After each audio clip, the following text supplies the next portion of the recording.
तो जो previous video में हम बात कर रहे थे संरचना के आधार पर अमीनो अम्लों का हमने वर्गीकरण किया था। इसमें हमने एलिफेटिक अमीनो समूह, हाइड्रोक्सिल अमीनो समूह, अमीनो सहित अमीनो समूह, सल्फर सहित और एमाइड सहित अमीनो अम्ल को हमने देख लिया था। तो 6 नंबर पे आज भी बात करेंगे हम लोग किसकी, एरोमेटिक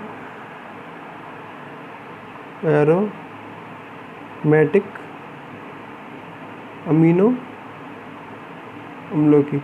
एरोमेटिक के लिए हमने बोला है, इसीलिए दूसरी भाषा में इसे बोल सकते हैं चक्रीय amino group, amino acid group, चक्रीय साइक्लिक अमीनो एसिड ग्रुप। ठीक है ना, मतलब इसमें कार्बन किस रूप में पाया जाए, चक्रीय अवस्था के रूप में पाया जाए। किस रूप में, मतलब आर के रूप में या एलिफेटिक समूह के रूप में क्या पाया जाए, एरोमेटिक समूह पाया जाए। आर के स्थान पर कोई भी चक्रीय अवस्था में यौगिक पाया जाए। तो इससे इसके द्वारा बनता है पहला टायरोसिन। टायरोसिन का निर्माण होता है, tyrosine.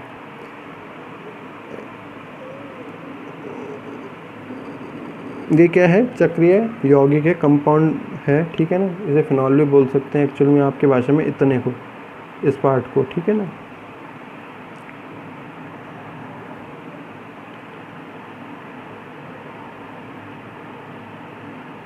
CH2 CH NH2 C double bond OH। इसमें एक अमीनो समूह पाया जा रहा है, एक कार्बोक्सिलिक समूह पाया जा रहा है, साथ ही साथ में चक्रीय यौगिक भी पाया जा रहा है, मतलब एमिनो ग्रुप भी पाया जा रहा है, सॉरी एरोमेटिक ग्रुप भी पाया जा रहा है। तो सेकंड नंबर पे, तो इसके द्वारा हमने टायरोसिन बना लिया। सेकंड नंबर पे अगर बात की जाए तो इसके द्वारा हम बना सकते हैं phenyl alanine.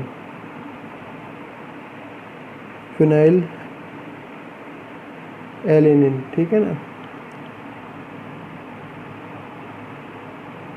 Phenyl alanine. Okay, CH2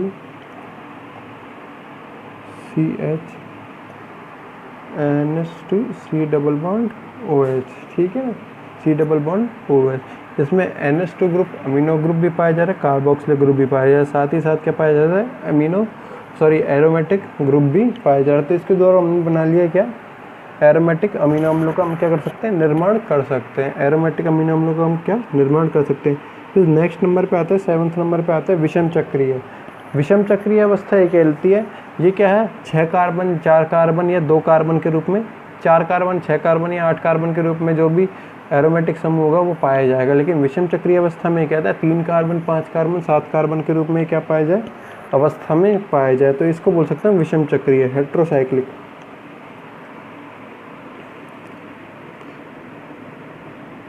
विषम चक्रीय अमीनो अम्ल, heterocyclic amino acid, heterocyclic amino acid. ठीक है ना, तो इनमें क्या पाया जाए,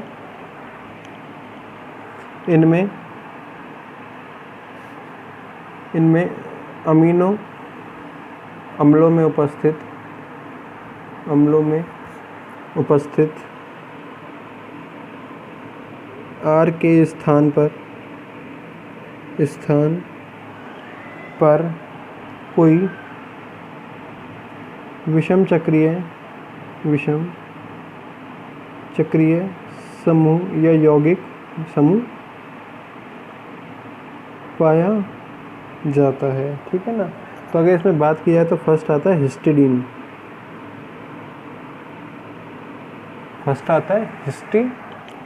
ठीक है ना, इसको हम इस प्रकार से हम बना सकते हैं, NHN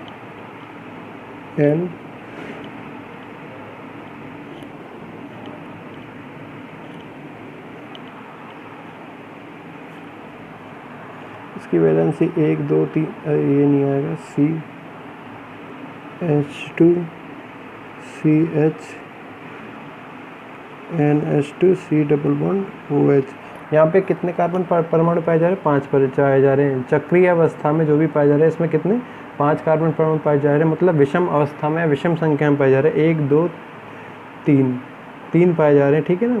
तो मतलब ये क्या है? विषम अवस्था में उपस्थित है, विषम अवस्था में उपस्थित है, ठीक है ना। तो इस प्रकार से हम हिस्टीडीन का निर्माण कर सकते थे। नेक्स्ट नंबर पे अगर लिया जाए तो प्रोलीन। नेक्स्ट नंबर पे हमने लिया प्रोलीन, ठीक है ना। प्रोलीन का निर्माण कुछ इस प्रकार से किया जा सकता है।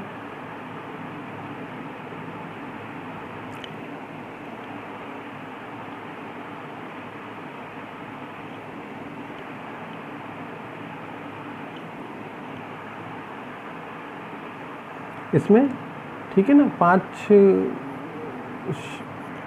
परमाणु की क्या पाई जा रही है? श्रृंखला पाई जा रही है। 5 परमाणु की क्या श्रृंखला पाई जा रही है, इसीलिए इसको बोला है विषम चक्रीय। थर्ड नंबर पे आता है हाइड्रोक्सीक्लोरीन। हाइड्रोक्सीक्लोरीन क्या कहता है? जिसमें क्या पाया जाए? हाइड्रोक्सी का मतलब अभी बताया हमने, प्रीवियस वीडियो में हमने देखा OH समूह पाया जाए, ठीक है ना। हाइड्रोक्सीक्लोरीन आपसे ये कहता है OH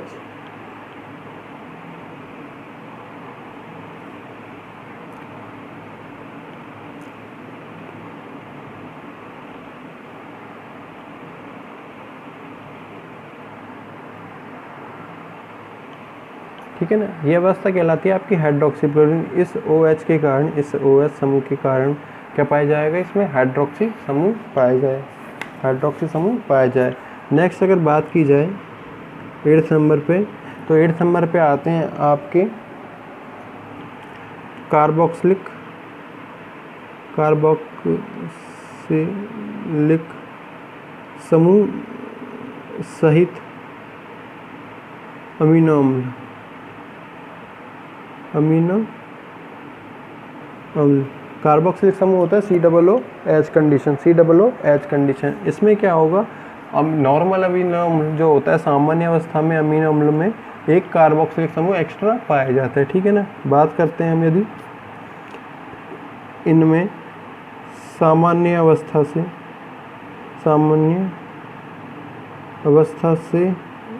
एक अधिक कार्बोक्सिलिक समूह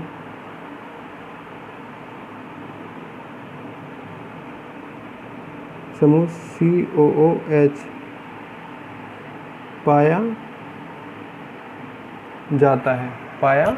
जाता है, ठीक है ना। हमने क्या बोला? कार्बोक्सिलिक समूह क्या पाया जाए? सामान्य अवस्था से एक कार्बोक्सिलिक समूह ज़्यादा पाया जाए। इसके कारण इसका नेचर क्या हो जाएगा? अम्लीय प्रकृति का हो जाएगा, क्योंकि हमने देखा कार्बोक्सिलिक समूह क्या होता है? अम्लीय नेचर का होता है। अमीनो समूह क्षारीय नेचर का होता है, ठीक है ना। क्षारीय प्रकृति का होता है अमीनो ग्रुप। तो कार्बोक्सिलिक समूह के कारण इनका क्या हो जाएगा? नेचर एसिडिक नेचर हो जाएगा, अम्लीय प्रकृति का हो जाएगा। तो पहले नंबर पे हमने इसमें 2 प्रकार के हमने देखे थे। एक तो था एस्पार्टिक एसिड, दूसरा था ग्लूटामिक एसिड। एस्पार्टिक अम्ल, सेकंड था ग्लूटामिक अम्ल, ठीक है ना। तो फर्स्ट क्या था? Aspartic acid.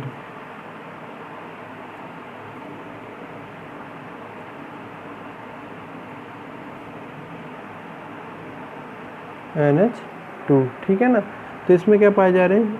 एक तो यहाँ पे हो गया, एक यहाँ पे हो गया। सामान्य अवस्था की बात की जाए तो इस प्रकार से एक सामान्य अमीनो अम्ल का क्या कर सकते हैं हम लोग? निर्माण किया जा सकता था।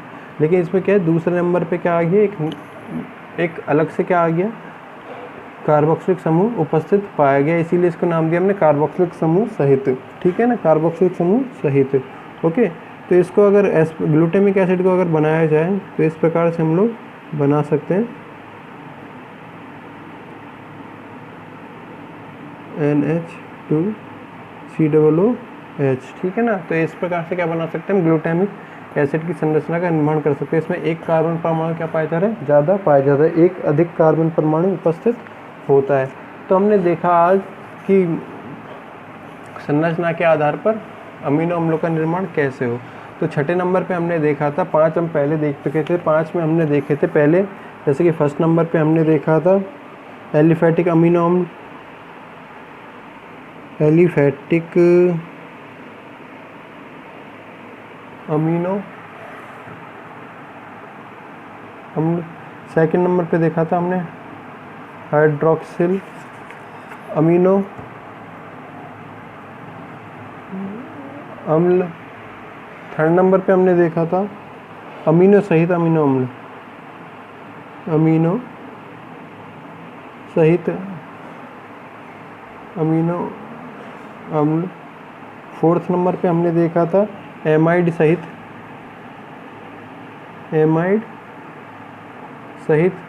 Amino acid. फिफ्थ नंबर पे देखा था हमने एरोमेटिक अमीनो एसिड, ठीक है ना।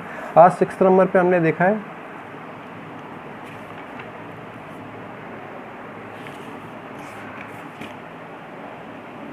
अच्छा, फिफ्थ नंबर पे हमने देखा था कौन से एरोमेटिक, आज देखा है हमने।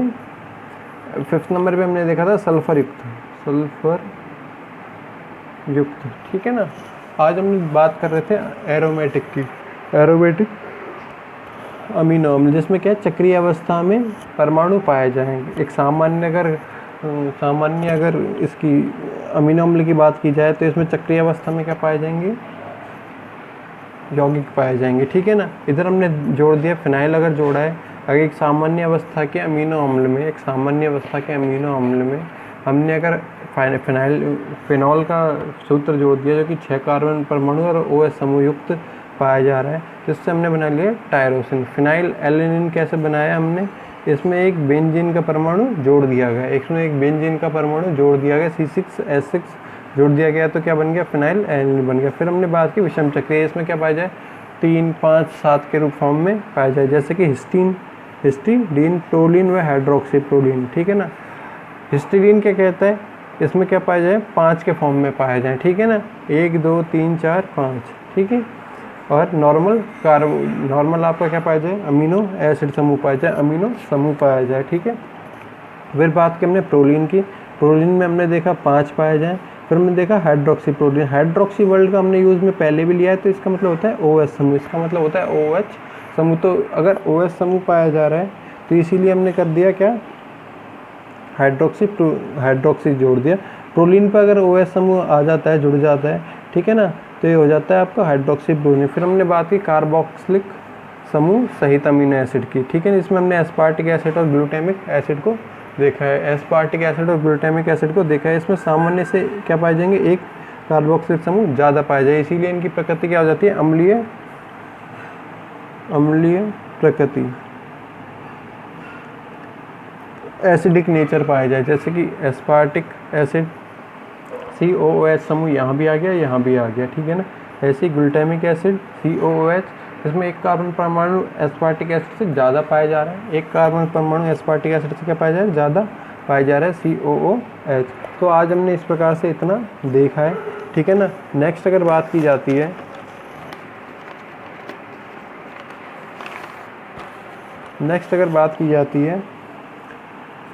प्रकृति के आधार पर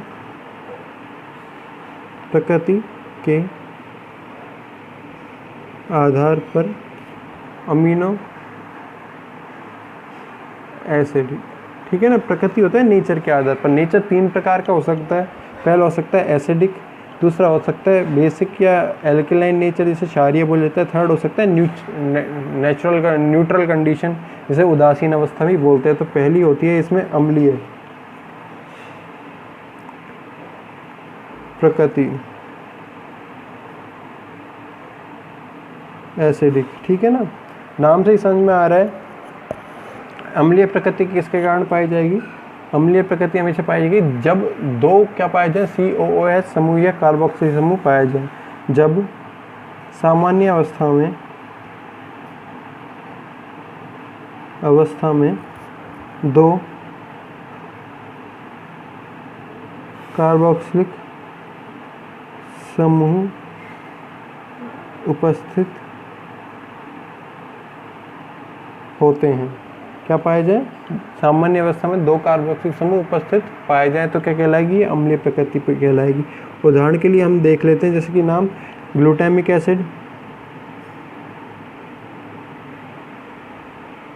एस्पार्टिक एसिड और सेरीन और थ्रियोनिन, ठीक है ना। इन सब के हमने फॉर्मूले पहले ही देख लिए थे, इसीलिए इसको आज ज़्यादा डिटेल में नहीं पढ़ रहे। तो अम्लीय प्रकृति किस कारण, कार्बोक्सिलिक समूह के कारण पाई जाए, कार्बोक्सिलिक समूह के कारण पाए जाए। सेकंड नंबर पे आता है आपके क्षारीय प्रकृति।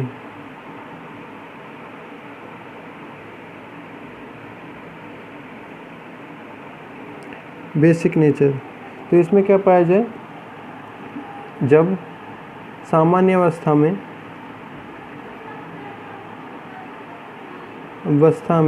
दो अमीनो समूह होता है NH2। हमने पहले भी देखा अमीनो समूह के कारण क्या आता है, क्षारीय गुण आता है, अमीनो उपस्थित होते हैं।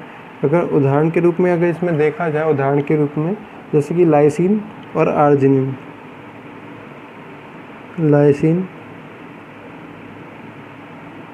आर्जिनिन, ठीक है ना। थर्ड नंबर पे अगर बात की जाए तो उदासीन प्रकृति, जिसमें एक ही हो और दोनों से मिलकर क्या बन जाए, एक उदासीन परमाणु का निर्माण हो जाए, उदासीन अमीनो अम्ल का निर्माण हो जाए, उदासीन प्रकृति, न्यूट्रल, ठीक है ना। इसमें एक कार्बोक्सिलिक समूह व एक अमीनो समूह उपस्थित होता है, एक कार्बोक्सिलिक व एक अमीनो समूह उपस्थित होते हैं। उदाहरण के रूप में अगर देखा जाए तो जैसे कि glycine, alanine, valine, phenyl alanine,